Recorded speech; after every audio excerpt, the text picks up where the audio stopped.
Sukma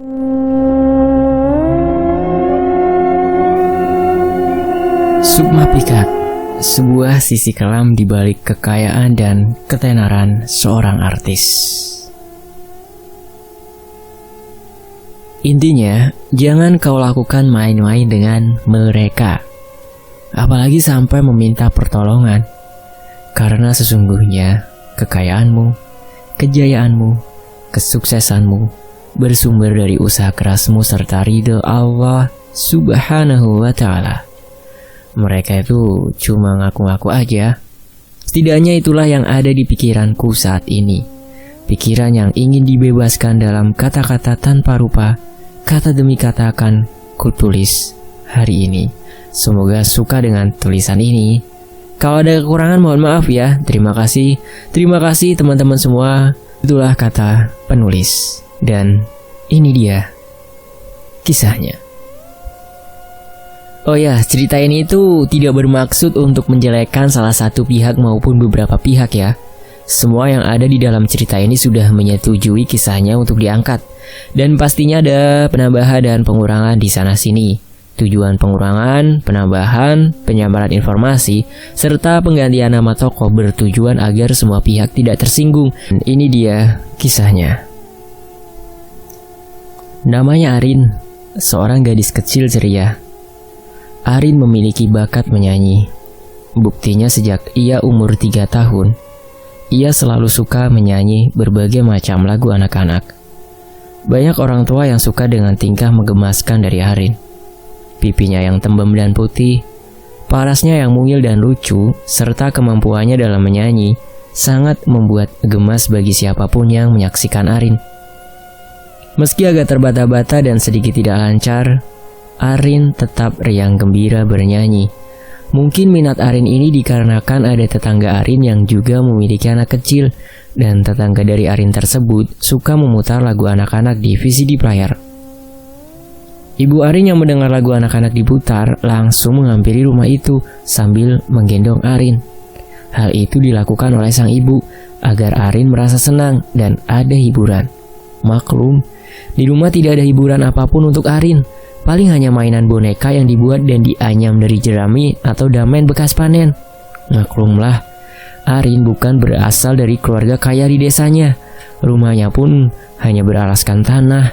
Sementara atap rumahnya hanyalah anyaman jerami yang diikat pada rangka bambu atau konstruksi bambu sederhana.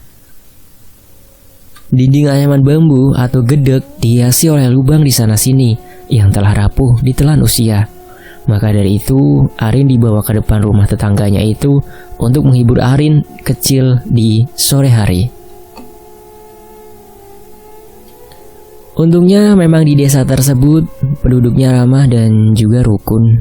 Ibu Arin yang sedari tadi hanya diam di pinggir jalan disuruh masuk oleh tetangganya. Awalnya ibunda Arin sungkan, namun karena tetangganya tersebut sedikit memaksa masuk, maka akhirnya ibunda Arin setuju untuk masuk. Rumah besar warna putih kombinasi abu-abu itu pun langsung terasa dingin ketika ibunda Arin masuk. Begitulah suasana setiap sore, dan ini terjadi mulai dari Arin umur 1 tahun hingga Arin umur 3 tahun.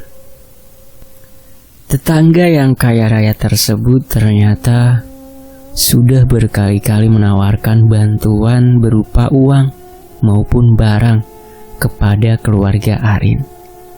Namun bapak dan ibu Arin selalu menolaknya. Alasannya ya sederhana. Selama mereka masih punya baju untuk dipakai, masih ada cadangan makanan yang bisa dimakan untuk hari ini dan esok, dan masih punya tempat untuk bernaung, maka mereka akan tetap menolak bantuan dari tetangga-tetangganya. Namun untuk bantuan RT mereka tidak menolaknya, karena mereka kasihan Pak RT atau Pak Camat karena bisa-bisa dituduh menggelapkan dana masyarakat. Namun, tetangga yang kaya raya ini tak kurang akal untuk membantu. Beliau-beliau ini melihat Arin senang sekali menyanyi, maka beliau-beliau ini mendukung dan rela pergi ke kota yang jaraknya 70 km untuk membelikan mikrofon dan peralatan karaoke agar digunakan Arin dalam menyanyi. Sungguh, Penulis terharu pas diceritakan bagian yang ini. Anak tetangga tadi juga memiliki anak yang seumuran dengan Arin, sebut saja namanya Mila. Sehingga sejak batita mereka sudah akrab satu sama lain. Kalau istilah kekinian kita adalah sahabat dari orok. Tetapi ada hal yang sangat disayangkan di sini. Ada orang yang iri terhadap tetangga Arin yang kaya raya ini, atau keluarga dari si Mila. Mereka pun menebar teror, hingga Arin kecil dan Mila kecil pun harus merasakan sedikit teror itu. Iya, nggak kaget sih, karena emang daerah itu dulunya cukup terkenal dengan hal gaib dan mistis. Namun sudah jauh berkurang sekarang. Teror rumah Mila itu terjadi ketika mereka berdua ada di TKB atau usia sekitar 5 tahun. Ketika itu Arin seperti biasa bermain ke rumah Mila. Kali ini Arin sudah tidak ditemani oleh ibunya. Lagian, rumah Mila dan Arin jaraknya hanya 20 meter saja, atau selisih 3 rumah lah kira-kira. Terdengar suara pintu gerbang besi rumah Mila terbuka. Kali ini pegawai kebun Mila yang membukakan pintu untuk Arin. Arin kecil langsung saja masuk ke dalam rumah. Hawa dingin mulai terasa. Samar-samar terdengar orang bersuara. Arin sedikit mendengar suara itu, namun dia cuek saja. Udara dan suasana di rumah Mila saat ini sangat aneh, membuat Arin bersin-bersin. Setelah mengucak hidungnya beberapa kali, bersin Arin pun hilang. Arin segera berlari masuk menemui Mila. Tidak lupa salam dulu tentunya. Ternyata Mila hanya ditemani mbok pembantu dan pegawai kebun saat itu. Karena orang tua Mila masih ada urusan bisnis di luar kota. Hingga kedatangan Arin membuat Mila bahagia. "Hei, sini kawan," kata Mila ketika melihat Arin sudah ada di ruang tamu. Keduanya pun masuk ke kamar Mila. Arin yang mau latihan bernyanyi pun mengurungkan niatnya. Tiba-tiba terdengar suara panci dibanting. Terang. Arin pun bertanya, "Itu suara apa, Mil?" Mila pun menjawab, "Oh, itu mungkin Mbok D, asisten rumah tangga, yang lagi masak ayam. Ayamnya ngambek mungkin gak mau disembelih," hihihi, kata Mila sambil lirik kanan kiri, seperti ada sesuatu yang disembunyikan. Arin pun tak pikir panjang, ia segera mengajak Mila untuk baca komik Donald Bebek atau main monopoli bareng. Mila pun langsung menyetujuinya. Arin senang sekali karena komik Donald Bebek dan monopoli adalah barang mewah bagi anak-anak di desa tersebut. Di tengah-tengah bermain tiba-tiba suara orang melangkah di ranting-ranting kering itu membuat Arin begidik ngeri. "Mil, apa itu Mil?" kata Arin sambil memeluk guling. "Oh, mungkin itu Pak Kamidi lagi membersihkan kebun jeruk di belakang rumah," kata Mila santai. Akhirnya mereka melanjutkan aktivitas mereka hingga sore hari. Hawa dingin bercampur dengan panas selalu saja silih berganti berhembus dan membuat badan anak-anak kecil ini agak meriang. Keesokan harinya mereka berdua meriang dan jatuh sakit. Ternyata orang tua Mila saat itu tidak hanya ke kota untuk menyelesaikan urusan perusahaan, namun pulangnya mereka hampir ke salah satu kiai untuk minta didoakan agar rumah mereka tidak diganggu ataupun disantet oleh orang lain. Singkat cerita, kejadian itu dapat diatasi dan untuk beberapa saat Arin tidak bermain dulu di rumah Mila. Sampai Mila memasuki usia SD atau umur 7 tahun. Di SD inilah mereka bersekolah bersama. Arin dan Mila pun saling tukar cerita satu sama lain. Di antaranya adalah cerita tentang rumah Mila yang seram, kisah persahabatan Mila dan Arin, perjuangan Arin dalam menekuni bidang tarik suara, serta kisah kelam Arin. Akan kita mulai. Arin, gadis kecil dengan impian yang besar, kini telah memasuki masa sekolah dasar. Arin bersekolah di SD yang jaraknya cukup jauh dari rumahnya, sekitar 5 km. Maklum saja, karena di desa, jadi harus agak jauh jika ingin bersekolah. Desa tempat Arin tinggal itu sangat jauh dari yang namanya keramaian. Namun untungnya, listrik sudah masuk desa saat itu. Jadi nggak serem-serem amat lah. Arin diantarkan setiap pagi oleh sang ayah. Ayah Arin yang buruh tani harus berangkat lebih pagi dari biasanya untuk mengantar Arin ke sekolah. Setelah itu baru lanjut ke sawah untuk menjadi buruh tani.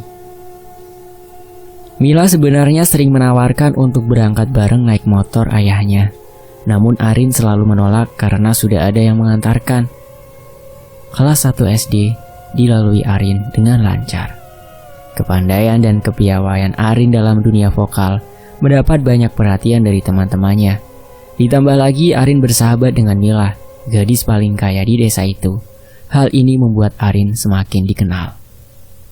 Selama kelas 1 SD ini, Arin menjuarai setidaknya 5 perlombaan dengan hadiah uang saku, buku, alat tulis, tempat makan, tempat pensil, tas, dan sepatu. Hal ini tentu menghemat biaya dari orang tua Arin, sehingga dana yang dimiliki orang tua Arin yang awalnya untuk beli tas, sepatu, dan lain-lain, kini bisa digunakan untuk menyewa satu petak lahan kecil-kecilan. Jadi, selain jadi buruh tani, kini ayah Arin mempunyai sedikit dana untuk menyewa lahan pertanian sendiri. Kelas 1 berlalu dengan gembira, kali ini masuk di kelas 2. Kali ini Arin sekelas dengan sahabatnya, Mila. Disinilah Mila mulai bercerita tentang teror kejadian yang dialaminya waktu TK dulu. Rin, sini sebentar deh, aku mau cerita nih.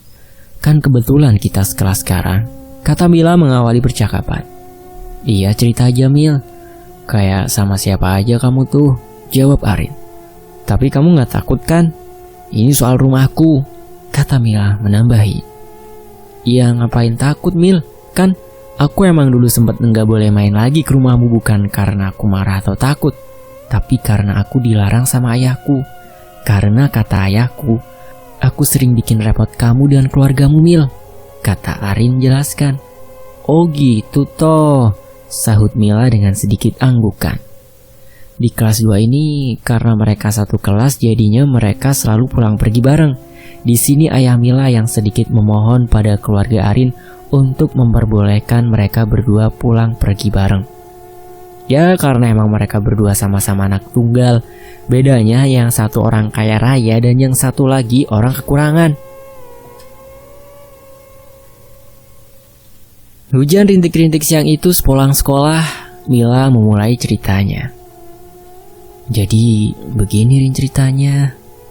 Awalnya kondisi rumah tuh baik-baik aja, sampai suatu ketika aku mendengar suara dentuman keras.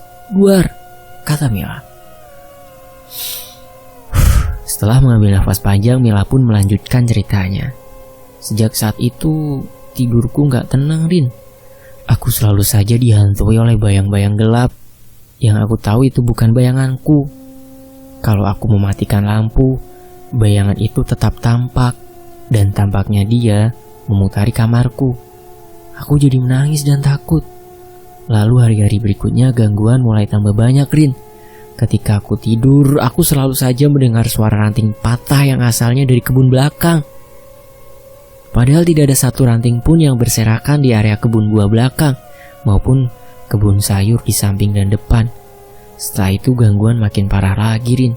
Kini di dapur, selalu ada suara seperti perkakas dapur dibanting. Prang, prang, prang, ya seperti itulah Rin suaranya.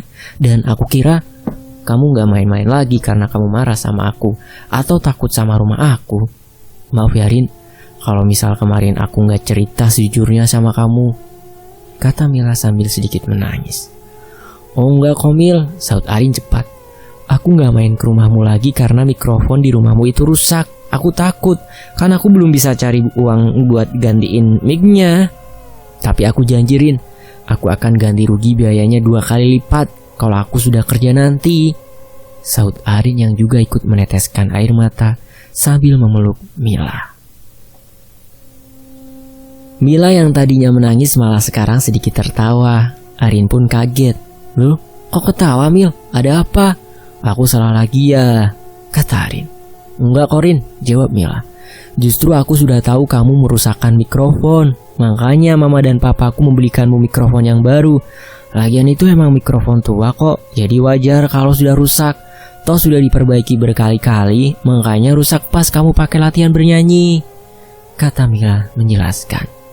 Papa mamaku pergi ke kota sebenarnya juga karena bisnis dan juga butuh untuk memanggil Pak Kiai. Rumahku sudah dibersihkan kok sekarang, Rin.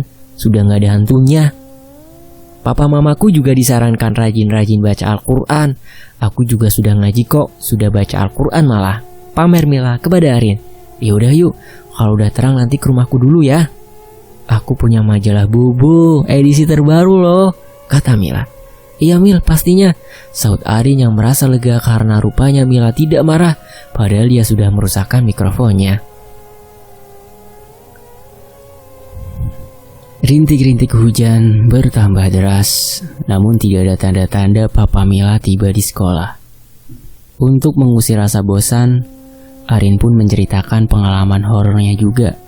Mereka berdua tidak takut, sebab di hujan rintik-rintik siang itu masih sangat banyak anak yang bermain di sekolahan. Karena maklum, rumah mereka juga jauh-jauh, ada yang dari pelosok daerah terpencil, maka dari itu jam 2 siang sekolah masih ramai. Ya sebenarnya aku juga punya Mil pengalaman horor. Mau denger nggak? Kata Arin kepada Mila. Dia mau dong Rin, saut Mila. Arin pun memulai kisahnya. Jadi gini Mil, kan waktu itu aku sempat sekitar 1 tahunan lah nggak main ke rumahmu. Lah, kamu tahu kan rumpun pohon bambu atau barongan yang ada di samping rumahku itu? Nah di situ pohonnya ditebang sama ayahku Mil, untuk mengganti kerangka bambu yang rusak di rumahku. Terus bagiannya lagi dijual deh. Nah, malam setelah bambu-bambu ditebang itu Mil, aku lihat makhluk yang nyeremin banget. Bulunya lebat, warnanya hitam, dan dia memiliki mata merah yang menyala dalam gelap. Aku yang ngintip dari luar jendela pun dibuat ketakutan olehnya, kata Arin. Terus ya Mil, dia punya kuku yang panjang dan punya taring juga. Hidungnya juga besar Mil, nyeremin. Gak seperti hidung manusia pada umumnya. Kalau dipikir-pikir ya ngeri juga sih Mil.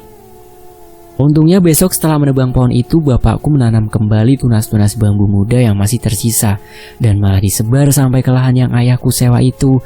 Dan semenjak itu, aku gak pernah lihat makhluk itu lagi Mil, kata Arin sambil menggoyang-goyangkan kakinya. Wah serem juga ya Rin, kata Mila sambil membuka tempat makannya dan mengeluarkan bekal makanannya. Iya sih Mil, untungnya ya Mil, aku sudah gak diganggu lagi, sambung Arin. Mereka berdua pun makan bekal roti isi mesis dan mentega buatan mamanya Mila. Beliau sengaja memberi banyak karena tahu anaknya akan makan bareng dengan sahabatnya. Hujan masih saja menghiasi siang itu. Untungnya sebelum bekal mereka habis, papanya Mila sudah datang. Ayo anak-anak cantik, dilanjut nanti aja makannya, kata papanya Mila. Mereka pun pulang. Ditemani hujan rintik-rintik yang masih syahdu membasahi bumi, pelepas dahaga akan kekeringan yang melanda, Mila dan Arin pun segera bersembunyi di balik jas hujan milik papanya Mila. Sesegera mungkin, sepeda motor CB itu meluncur di tengah gerimis. Setelah kurang lebih 30 menit, mereka akhirnya tiba di rumah Mila. Arin pun dipinjami baju milik Mila untuk ganti baju. Di sini mereka belajar bersama, mengaji bersama, dan membaca beberapa komik dan majalah tentunya. Sungguh, kegiatan bersama sahabat yang menyenangkan dan sedikit nostalgia tentunya. Tidak ada yang terlalu menyeramkan di sini. Kisah kelam pun kurang terasa. Dan ini dia kisah kelam dari Arin. Sebelum kita masuk ke kelamnya dari kisah Arin, penulis mengucapkan terima kasih ya kepada Kak Suci, Kak Ivin, Mas Yosef, Mas Pancuran Kapit Sendang, Mbak Adinda, Mbak Ana, Bung Bala, dan lain-lain yang sudah support. Maaf ya, penulis nggak mention, takutnya notifnya pada jebol. Ya, terima kasih sekali sudah mengikuti dari awal akun penulis yang bernama Gus Haidar, sekarang ganti di akun @cerita_sisi_kanan, karena rupanya penulis lebih nyaman dipanggil Mas. Oke Mas, terima kasih Mas. Dan Mas ini nggak nerima konsultasi lagi ya, Mas Haidar nggak nerima karena fokus ke kerjaan saja, sama nulis cerita. Mohon maaf dan mohon dimaklumi ya teman-teman. Terima kasih. Mari kita mulai kisah kelam dari Arin. Pengalaman horor dari kedua gadis tersebut masih membekas, namun pudar seiring bertambahnya umur mereka. Kelas 2, kelas 3, Kelas 4, tidak ada hambatan yang berarti bagi Mila dan Arin. Mereka berdua bisa melalui masa-masa ini dengan mulus, tenang, bahkan berprestasi. Mila dengan prestasi akademiknya yang bagus, sementara itu Arin dengan prestasi menyanyinya yang terbilang cukup mentereng, setidaknya di desa Arin sendiri. Arin terus berlatih menyanyi, sementara itu Mila terus berlatih dalam mengerjakan soal-soal akademik dan terus berlatih dalam pelajaran sains, terutama biologi. Namun rupanya karir Mila lah yang lebih mulus. Karena mungkin memang tidak ada guna-guna, teluh, tenung, sihir, dan semacamnya di ranah olimpiade sains. Ya karena emang diikuti oleh orang yang berpikiran logis dan ilmiah semua dan rata-rata memang sportif. Namun berbeda dengan Arin. Pada saat kelas 5 SD, semester ganjil baru dimulai, Arin sudah menemui batu sandungan yang besar dan menyebabkan karir Arin sedikit tersendat. Pihak yang curang itu menggunakan cara kotor yang tak bisa dibenarkan sama sekali. Kalau kalian ingin tahu namanya, yaitu sifat pikir. Namun ini hanyalah nama julukan dari ilmu tersebut. Salah satu ilmu sihir yang apabila dihembuskan ke korbannya, maka korban akan merasa linglung dan korban akan seakan-akan berada di tempat yang sepi dan luas. Tak jarang korbannya dibuat berhalusinasi, seakan-akan memasuki hutan belantara, samudera, padang rumput, gurun, gunung, dan lain-lain. Inilah yang menimpa Arin. Gadis kecil itu tiba-tiba linglung dan tidak dapat mengenali lingkungan sekitarnya. Alunan musik juga seperti tak didengar lagi, hingga nyanyian Arin tak selaras dengan tempo atau ketukan musik. Nada-nada dari nyanyian Arin juga terdengar sumbang, dan pembawaan Arin yang biasa energik dan bersemangat, kini hanya bisa berpegangan pada tiang mikrofon. Tentu hal itu sangat mempengaruhi nilai Arin. Anehnya, setelah Arin selesai menyanyi, semua kembali normal. Keanehan yang tadi terjadi seperti hilang dan sirna. Di bawah panggung, Ibunda Arin langsung memeluk Arin sambil bertanya, "Kenapa nak? Kamu sakit?" Kata sang ibu. "Enggak apa-apa mah, hanya sedikit pusing dan kecapean aja kok," kata Arin sambil menyandarkan kepala mungilnya ke badan ibunya. Sang ibu belum curiga di fase ini dan hanya memberikan Arin sedikit tambahan vitamin dan makanan bergizi agar tetap bisa maksimal performanya. Arin masih aktif mengikuti lomba-lomba nyanyi di berbagai tempat di kabupatennya. Anehnya, setelah kejadian Arin disihir dengan sifat pikir, Arin jadi sama sekali tidak memenangkan satupun lomba. Untungnya orang tua Mila menyarankan agar Arin dibawa menuju salah satu kiai untuk melepas sihir yang menimpa Arin. Proses ini cukup alot. Arin sempat berteriak-teriak ketika proses pelepasan sihir tersebut.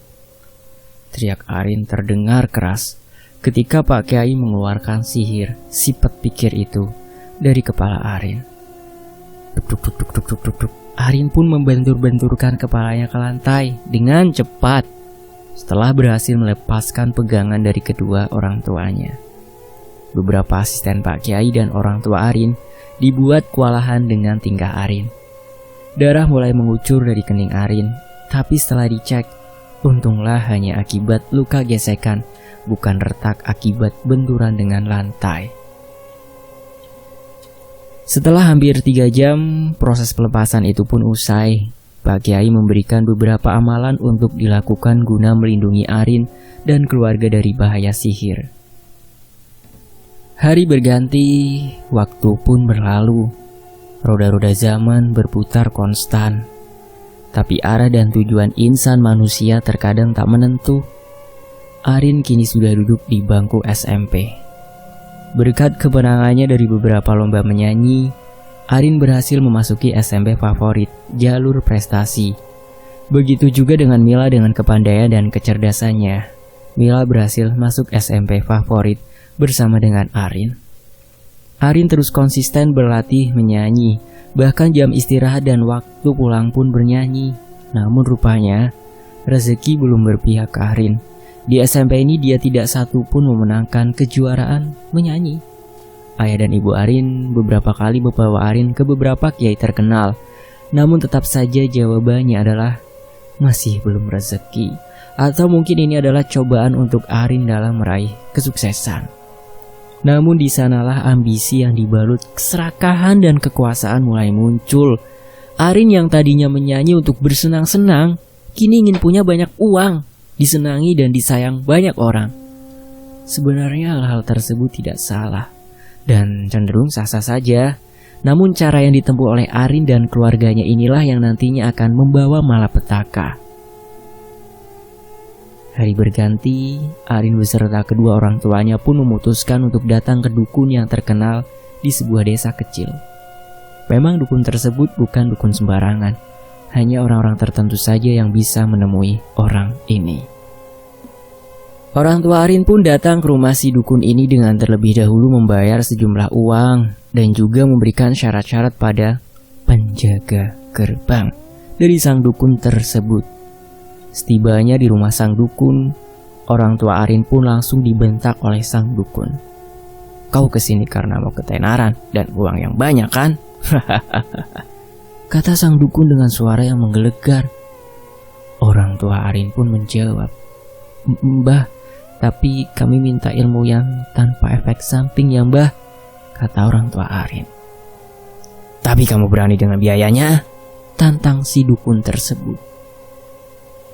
Ayah Arin menjawab, "Berani mbah, berapapun pasti akan saya bayar. Karena saya berkali-kali selalu panen bagus. Lagian juga anak saya sekolahnya gratis mbah. Semuanya didapat dari beberapa kompetisi yang dia ikuti dulu. Tapi ya gitu mbah, semenjak ada saingan anak saya yang memakai ilmu sifat pikir, jadinya anak saya sampai sekarang belum pernah menang lagi mbah. Kalau bisa, saya minta ilmu yang membuat anak saya menang terus dalam lomba menyanyi mbah, dan yang minim efek samping," ujar ayah Arin sambil setengah memohon kepada Mbah Dukun. Setelah berpikir sejenak, dukun tersebut langsung memegang kepala Arin sambil berkata, "Ya sudah, ini saya transfer ilmu sukma pikat ke tubuh kamu. Ilmu yang tidak akan menimbulkan efek apapun ke tubuh kamu." Sungguh, kata-kata tanpa efek samping itu hanyalah bualan sang dukun. Setelah ilmu itu dimasukkan, sekujur tubuh Arin langsung mengalami panas dan gerah, namun masih dalam kondisi yang dapat dikendalikan. Disinilah kegelapan, keserakahan, dan ambisi untuk menghabisi mulai muncul di hati Arin. Selain karena nafsu keserakahan dari tubuhnya sendiri, ditambah dengan demit-demit yang ada pada tubuh Arin, membuat Arin semakin dibutakan oleh dunia. Kegelapan demi kegelapan ini selalu menghantui. Arin kemudian berjalan pulang menuju rumahnya bersama orang tuanya. Uang sebanyak itu harus dia keluarkan untuk sesuatu yang belum pasti. Namun itu semua, anggapan itu berubah drastis ketika Arin sudah sampai di rumahnya. Arin tiba-tiba mulai merasa memiliki kepercayaan diri, bahkan cenderung berlebihan. Setibanya di rumah, Arin yang masih duduk di bangku SMP kelas 3 itu sesegera mungkin mengambil pakaian di lemarinya, kemudian memakai make up sang ibu. Selanjutnya dengan dandanannya yang agak berlebihan tersebut, dia berlari dan terus berlari hingga ia tiba di balai desa. Arin pun segera bernyanyi di samping balai desa. Tak peduli dengan banyaknya orang, beberapa pegawai perangkat desa pun ada yang memperhatikan Arin sambil kagum pada keberanian gadis remaja itu. Tetapi ternyata hal itu hanya semu semata. Menjelang adzan maghrib, Arin pun berlari lagi ke rumahnya untuk pulang. Sesampainya di rumah, dia pusing sekali. Pandangannya kabur, dan ia juga tak sanggup lagi berdiri lagi di ruang depan. Akhirnya, Arin pun ambruk di kursi ruang depan. Disitulah Arin mulai merasakan hal-hal seram. Dalam keadaan setengah sadar, Arin pun merasakan ada tangan kecil yang memegang pergelangan kakinya. Setelah Arin menoleh, tampak suatu makhluk kecil, pendek, berbulu lebat dan bertelinga lebar sedang memegangi kakinya. Makhluk itu menyeringai lebar. Makhluk pendek tersebut tampak memegang dan mengelus-elus kaki Arin. Sontak saja Arin langsung berteriak, "Ayah, ayah," kata Arin sambil mulai menangis. "Aku tidak mau bertemu dengan makhluk itu ya," kata Arin sambil diiringi oleh isak tangis. Makhluk tadi yang melihat Arin menangis langsung berlari keluar, menembus pintu dan hilang di antara semak belukar.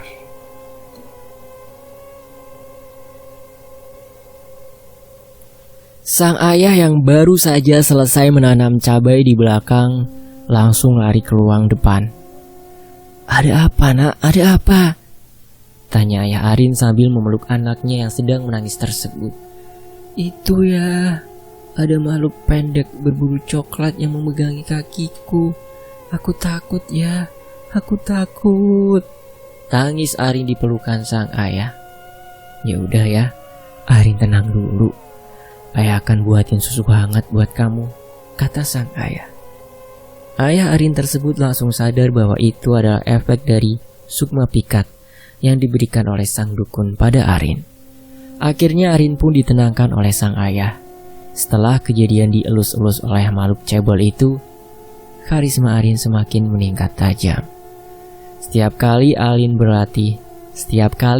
berlatih menyanyi di halaman balai desa, selalu ada saja yang menonton. Kini, bukan hanya perangkat desa saja yang kagum akan keberanian Arin, melainkan kepala desa juga ikut kagum. Awalnya Arin hanya sendirian saja berlatih bernyanyi, tapi kini beberapa anak mulai menonton Arin yang sedang berlatih menyanyi, dan ada juga yang ikut bernyanyi bersama.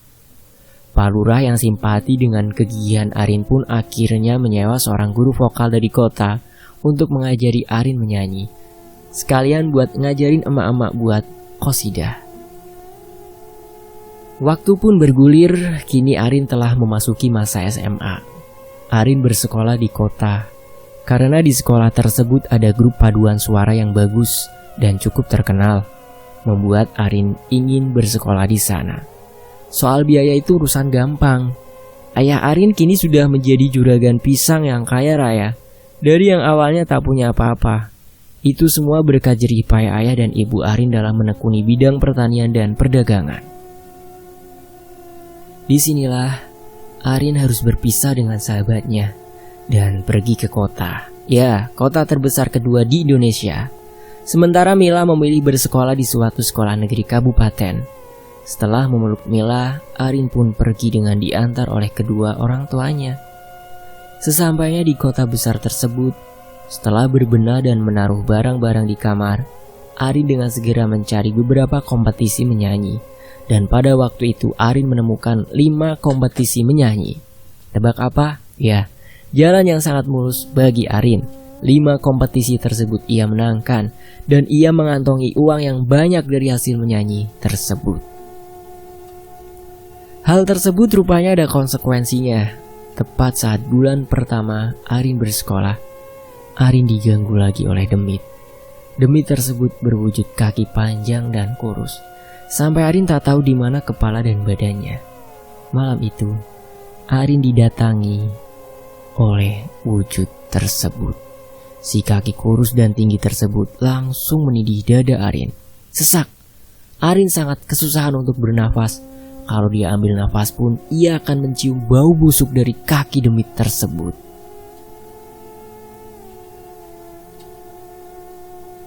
Arin yang ketakutan mencoba berdoa, namun tak ada satu patah kata pun yang keluar dari bibir Arin. Dia hanya bisa berdoa dalam hati dan berpasrah. Akhirnya sampai subuh, Arin kesusahan dalam mengambil nafas akibat dari demit yang mengganggunya tersebut. Paginya, Arin menelpon ayahnya. Namun, ayahnya mengingatkan kalau ilmu tersebut dicabut, maka ada konsekuensinya, yaitu Arin tidak akan lagi memenangkan kompetisi menyanyi. Arin yang dibutakan oleh ambisi dan ketamakan pun mengiyakan omongan sang ayah. Arin pun selalu mengajak teman-temannya yang perempuan untuk menginap di kosannya agar tidak sepi. Namun masih saja Arin sering sesak nafas di waktu malam hari. Kaki yang kurus namun panjang tersebut sering menekan dada Arin di malam hari. Suara nafas dari Arin sering terdengar di malam tersebut akibat dari gangguan makhluk ini. Ketika Arin memutuskan untuk tidur dengan posisi miring, ia pun juga diinjak oleh makhluk ini. Sehingga tangan Arin menjadi sangat sakit. Tantenya Arin dan teman-teman Arin yang menemaninya tidur di kosan pun tidak sadar dengan apa yang dialami oleh Arin. Selain Arin tidak pernah cerita, makhluk tersebut datang ketika semua sudah benar-benar terlelap tidur. Peristiwa menyeramkan ini terus saja terjadi karena Arin memendam ini semua. Namun di sisi lain, Arin berhasil menjuarai berbagai macam lomba menyanyi dan selalu mendapat undangan bernyanyi di berbagai tempat. Di masa ini, sebuah sepeda motor berhasil Arin beli dari hasil menyanyinya, yang pada zaman itu sudah tergolong wah. Tentu, semua perilaku dan kegiatan Arin dipantau langsung oleh tantenya agar Arin tidak salah arah, termasuk keuangan Arin dan lain-lain.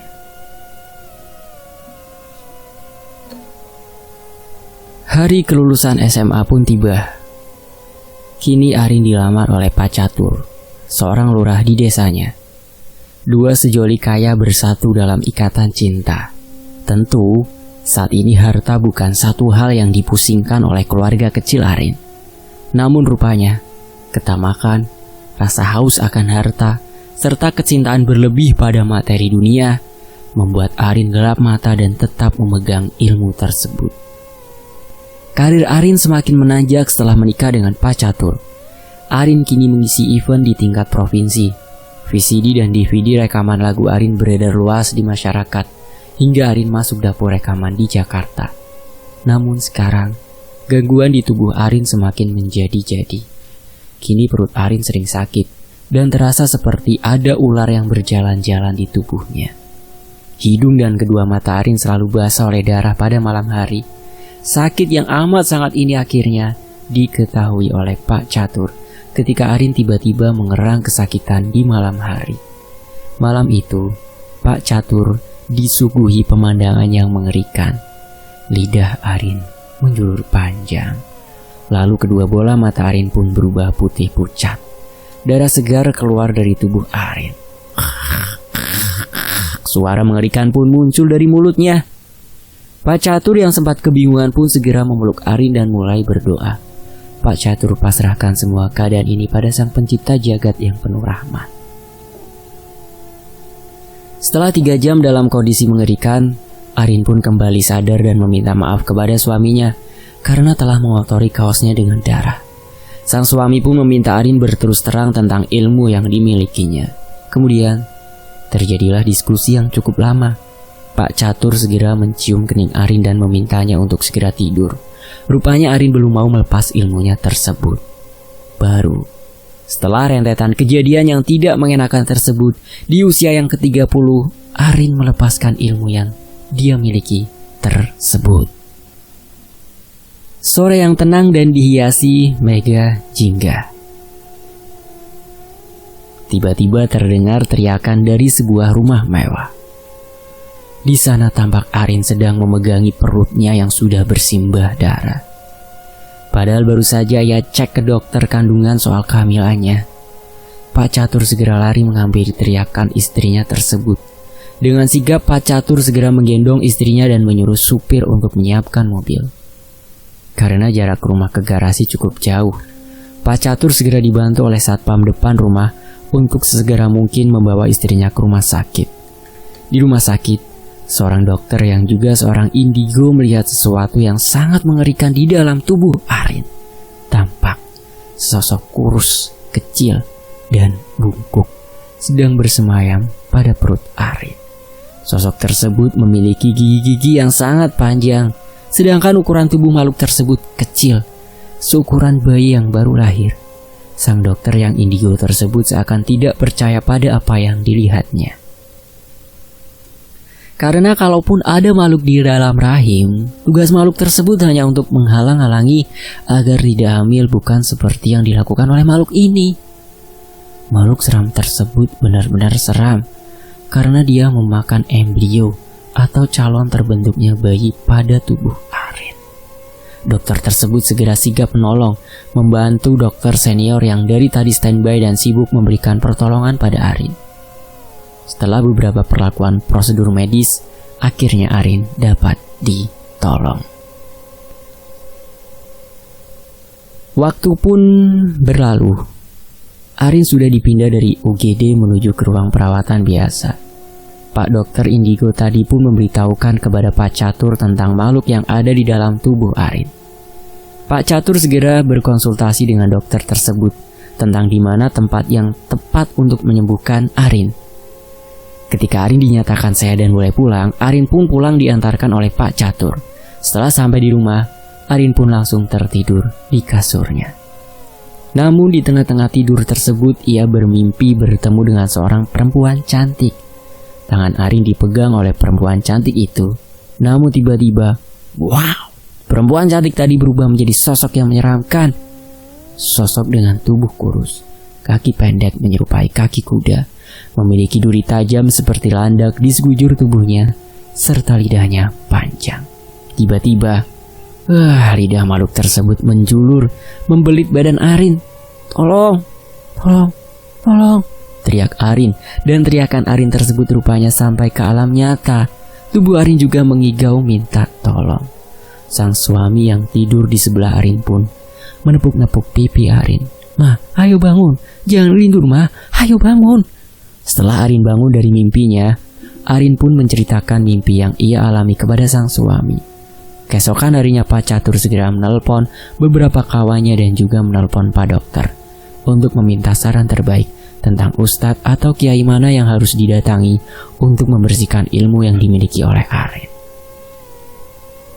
Setelah dikonsultasikan, akhirnya Arin dibawa menuju seorang kiai untuk diobati. Arin memuntahkan lendir-lendir kental dari tubuhnya serta satu buah keris kecil bermotif atau bergambar seorang putri. Padahal seingat Arin, dahulu sang dukun tidak pernah memasukkan benda tersebut. Alhamdulillah, sejak diobati, karir Arin semakin menanjak. Bisnis Arin semakin bagus dan kini Arin dan sang suami semakin mesra dan tetap langgeng, tidak seperti beberapa artis yang bercerai. Alhamdulillah juga, Mbak Arin langsung dinyatakan positif hamil di usia yang ke-30. Terbuktikan bahwa kita sendiri dan karunia Allah lah yang membawa kita pada kesuksesan.